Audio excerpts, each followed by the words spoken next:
జగన్ లండన్కి వెళ్ళాడు. ఇది ఒక విచిత్రమైన విషయంగా రాజకీయ వర్గాలు చెప్పుకుంటున్నాయి.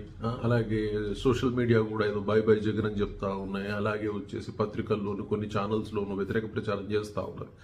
ఇది చాలా దారుణమైన విషయం అనిపిస్తూ ఉంది. ఎందుకంటే ఏ వ్యక్తి అయినా కొంతకాలం బిజీగా ఉన్న తర్వాత రిలాక్సేషన్ కోసమో లేదో తన పర్సనల్ వర్క్ కోసమో కుటుంబంతో కలిసి బయట దేశాలకు పోవడం, బయట ప్రాంతాలకు పోవడం, కొంత రిలాక్స్ అవ్వడం అనేది జరుగుతుంది.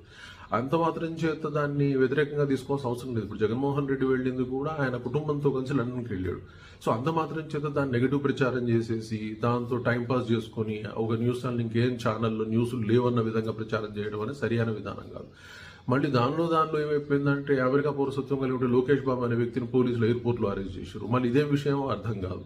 సో ఓవరాల్గా చూసినప్పుడు ఒక నాయకుడు లండన్కి వెళ్ళినా లేదా విదేశాలకు వెళ్ళినా దాన్ని నెగిటివ్ ప్రచారం చేస్తూ రాజకీయ పబ్బం గడుపుకోవాలనుకోవడం అనేది చాలా నీచ రాజకీయ సంస్కారం అనిపిస్తూ ఉంది. అందరూ ఆలోచించుకోవాలి.